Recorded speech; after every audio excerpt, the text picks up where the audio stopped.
बच्चों नमस्कार। बच्चों हम कक्षा 9 गणित में चतुर्भुज पढ़ रहे हैं, क्वाड्रिलेटरल पढ़ रहे हैं। बच्चों इस पाठ में हमने एक भाग पढ़ लिया है।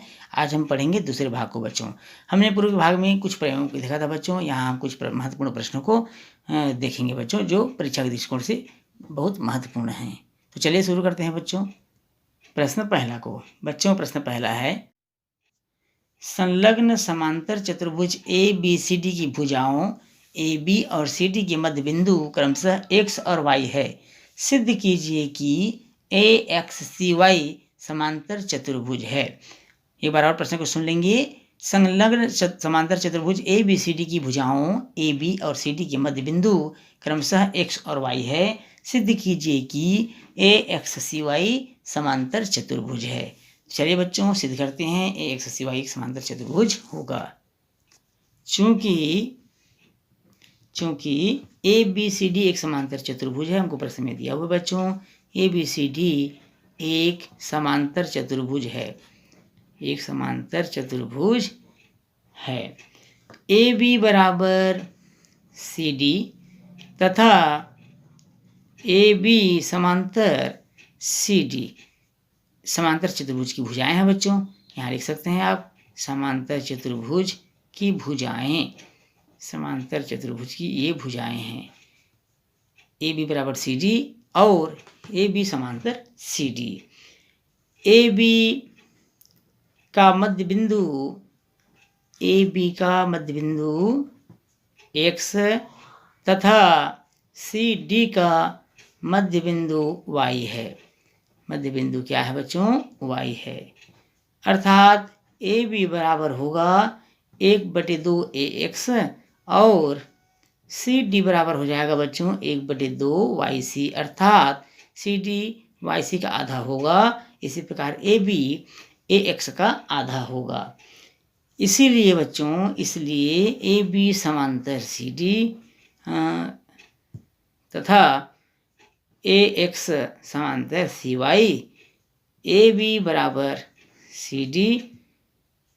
तो ए बी का मान क्या है बच्चों? ए बी का मान है 1/2 ए एक्स, यहाँ पर रख देंगे 1/2 ए एक्स बराबर सी डी का मान भी हमको मालूम है 1/2 वाई सी हमको मालूम है। दोनों पक्षों में 1/2 को आप काट दीजिए बच्चों। अब क्या बच जाता है? ए एक्स बराबर वाई सी तथा ए एक्स बराबर वाई सी तथा ए एक्स समांतर सी वाई सम्मुख भुजा का एक युग्म बराबर एवं समांतर है। इसलिए ए एक्स सी वाई एक समांतर चतुर्भुज होगा। क्या होगा बच्चों? एक समांतर चतुर्भुज होगा। इस तरह से हमारा यह प्रश्न हल हो जाता है। आंसर। अब देखते हैं बच्चों अगला प्रश्न। अगला प्रश्न है, ए बी सी डी समांतर चतुर्भुज है तथा ए पी और सी क्यू शीर्षों ए और सी से विकर्ण पी डी पर क्रमशः लंब है। तो सिद्ध कीजिए कि पहला त्रिभुज ए पी बी सर्वांगसम त्रिभुज सी क्यू डी, दूसरा ए पी बराबर सी क्यू।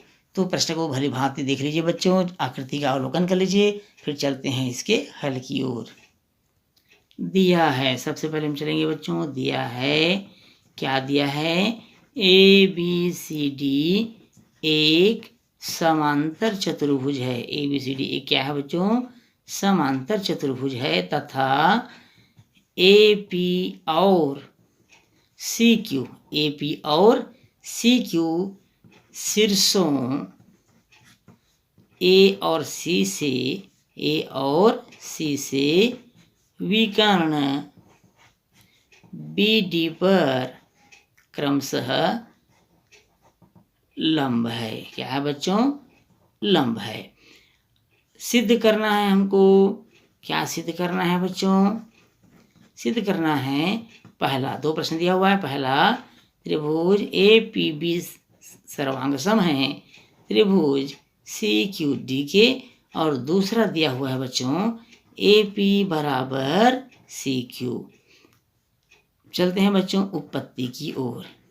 उपपत्ति, त्रिभुज ए पी बी और, आकृति को ध्यान से देखिए बच्चों, त्रिभुज ए पी बी और त्रिभुज सी क्यू डी में ए बी बराबर सी डी समांतर चतुर्भुज की भुजाएं हैं। आप यहाँ पर ऐसे लिख सकते हैं बच्चों, समांतर चतुर्भुज की भुजाएं, समांतर चतुर्भुज की भुजाएं हैं ए बी बराबर सी डी।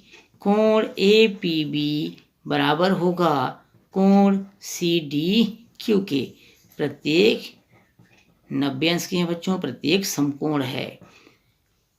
कोण ए बी डी बराबर कोण सी ओ बी। क्यों? क्योंकि ए बी समांतर है सी डी के, जिसे तिर्यक रेखा बी डी काटती है।